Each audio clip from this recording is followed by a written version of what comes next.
Cette semaine, Sophie a rencontré Xavier Desmet, créatrice du programme Yoga et Acouphènes, après avoir suivi celui-ci.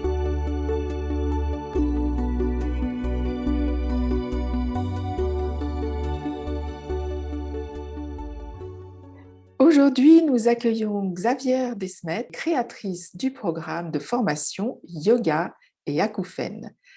Merci d'avoir accepté notre invitation, Xavier.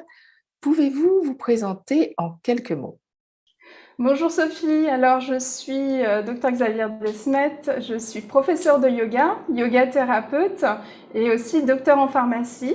J'ai souffert moi-même d'acouphènes, ce qui m'a en fait conduit à créer un protocole pour les patients acouphéniques et créer mon activité en fait en ligne au travers d'un site qui s'appelle yogaforhealth.fr où je propose en fait des consultations individuelles en ligne ainsi que des programmes de 5 semaines, en l'occurrence donc pour les patients acouphéniques, mais aussi pour la santé du dos, pour la santé intestinale et là dernièrement pour le stress et l'anxiété.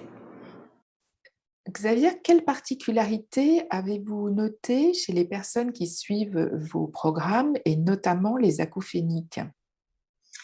Alors, les particularités, c'est que en fait, il y a quand même un dénominateur commun chez tous ces patients qui se présentent avec un acouphène, qui est en fait donc ce son qui est créé de manière comme un son fantôme qui est créé par le cerveau, et ce signal nerveux qui est interprété et qui vient, en fait, qui prend sa source dans 3 zones d'influence différentes.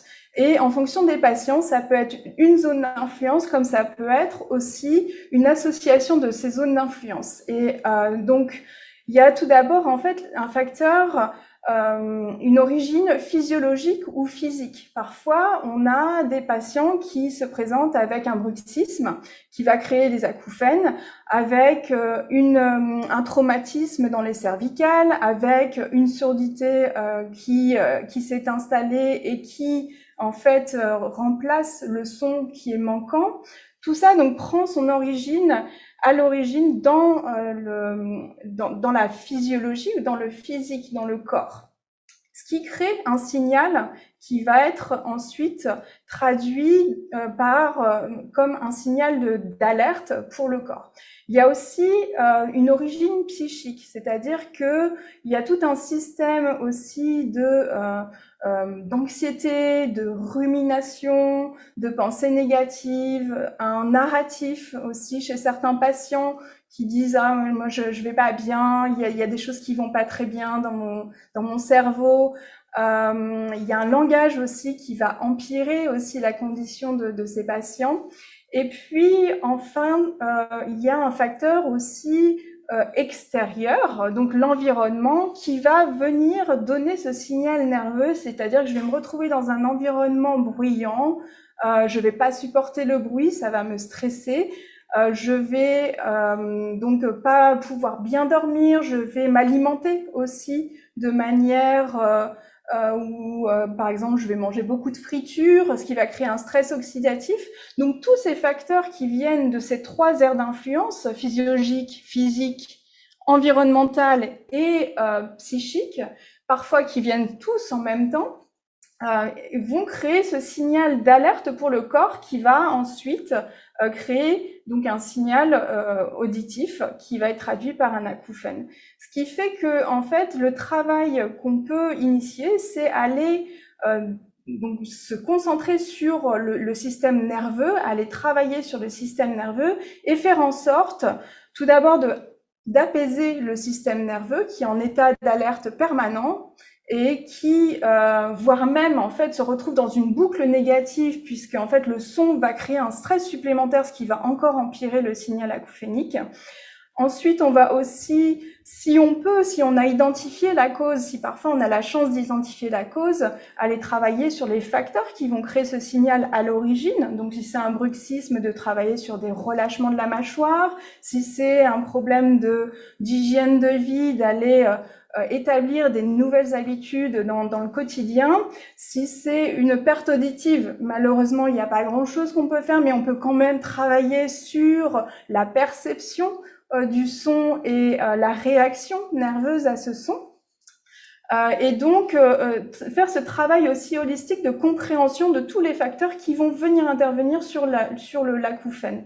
Et puis, donc, travailler aussi avec la construction du tonus vagal, c'est-à-dire construire la résilience de notre système nerveux. Le nerf vague, en fait, c'est le nerf qui va nous permettre de nous relaxer, de mettre notre cœur, notre système sanguin, nos poumons, tout dans un état de relaxation, et donc activer ce nerf vague, et puis 2, construire sa flexibilité et sa résilience, c'est-à-dire que je vais rencontrer des stresseurs dans mon quotidien, que ce soit le son de l'acouphène lui-même ou ces stresseurs à la base qui ont provoqué mes acouphènes, ou peu importe ce à quoi je deviens sensible avec cette hyperactivation du système nerveux, et je travaille en fait, c'est une gymnastique du système nerveux où je vais entraîner mon système nerveux à revenir à des normales de façon plus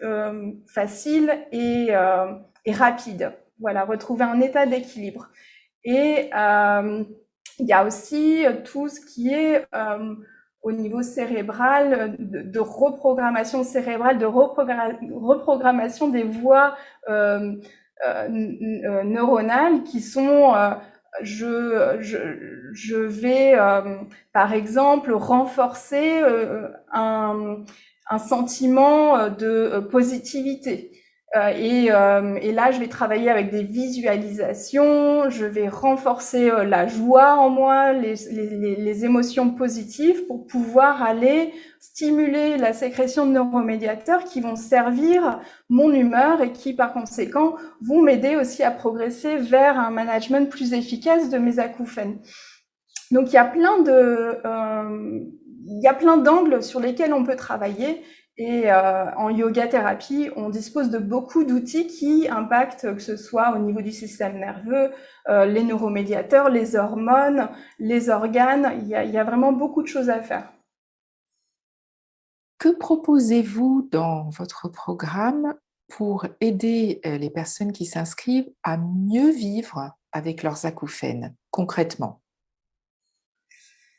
Alors concrètement, dans le programme, je vais présenter un portfolio de pratiques qui vont leur permettre de travailler sur leur corps, leur système nerveux, leur cerveau sous plusieurs angles.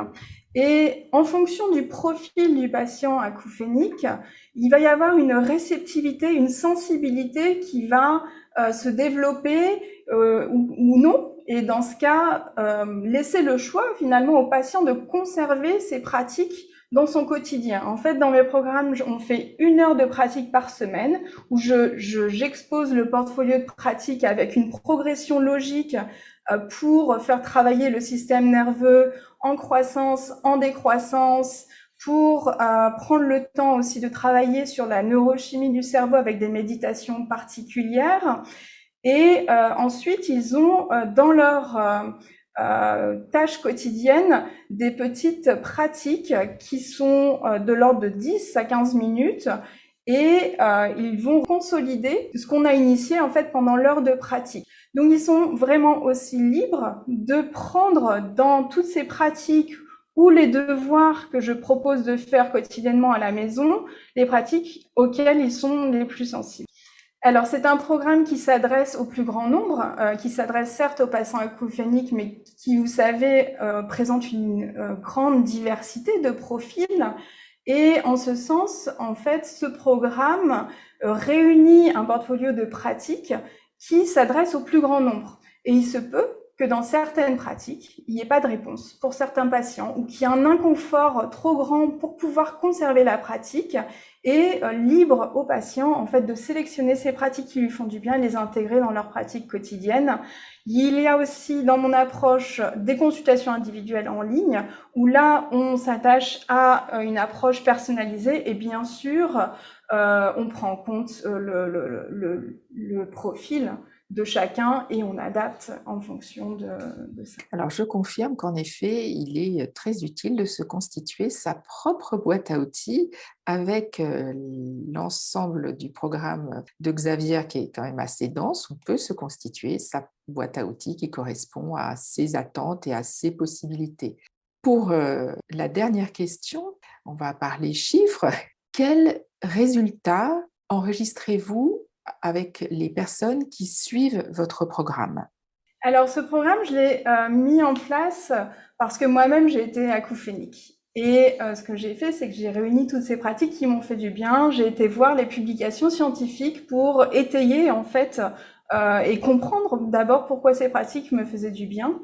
Et je dirais que en fait, je l'ai mis en place de manière assez intuitive, assez honnête et très pragmatique, basée sur ma propre expérience. Et au départ, quand j'ai lancé ce programme, et il n'y a pas si longtemps que ça, j'ai lancé ce programme sans nécessairement avoir des mesures tangibles sur les résultats. En fait, ça avait fonctionné sur moi, ça a fonctionné sur des gens que j'ai suivis de manière individuelle, et je me suis dit, tiens, allons sur l'offrir au plus grand nombre sur un budget qui est accessible à tous, et lançons le programme. Et suite à ça, en fait, j'ai eu beaucoup de retours positifs. J'en ai eu plus que je pensais. Et honnêtement, c'est vrai que les premières fois, ça émeut parce qu'on se dit vraiment, là, je suis vraiment au cœur de mon métier. La raison pour laquelle je fais ça et de là où je viens, on est en plein dedans. Et au départ, voilà, c'était rien de plus que le retour des patients qui avaient suivi mon programme avec une grande joie. Donc maintenant, je suis plus dans la réflexion j'aimerais connaître de manière, et m'attacher aux data, de manière tangible, combien ce programme permet de faire progresser les patients.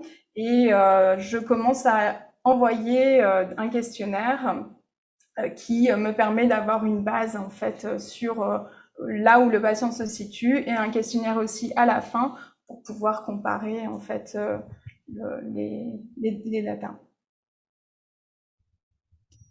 Merci beaucoup pour ces réponses.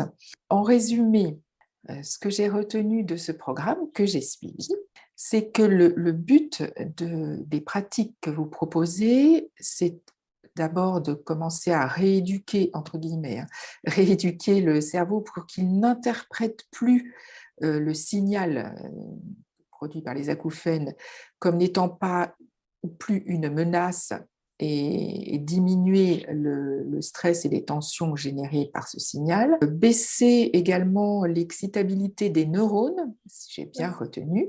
Oui.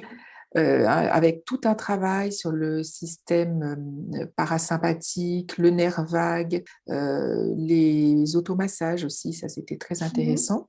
Bien entendu, toutes ces techniques sont adaptables en fonction des capacités de chacun et des goûts de chacun. Vous fournissez un programme qui est assez dense, chacun va se constituer sa petite boîte à outils. Et c'est un programme qui est destiné à aider les acouphénies à diminuer ce symptôme, voire bien sûr, ce qui est le but premier, à le faire disparaître pour certains. Donc, merci pour ces échanges et pour vos partages. Et puis, bravo pour cette création de programme parce qu'il n'y a quand même pas énormément de programmes destinés aux acouphéniques. Vous prouvez qu'il y a des choses à faire et je vous en remercie. Je vous remercie beaucoup, Sophie, pour votre invitation et j'espère à très bientôt. Je remercie également nos auditeurs. Nous serons ravis de vous retrouver pour un prochain épisode mardi prochain. N'oubliez pas de vous abonner à notre podcast, à mettre un commentaire sur Apple Podcast et Spotify pour nous aider à nous faire connaître et également à vous abonner à nos comptes Facebook pour avoir accès à toutes les informations que nous publions sur les acouphènes, l'audition et le sommeil. À très bientôt! À mardi prochain pour la suite de nos épisodes.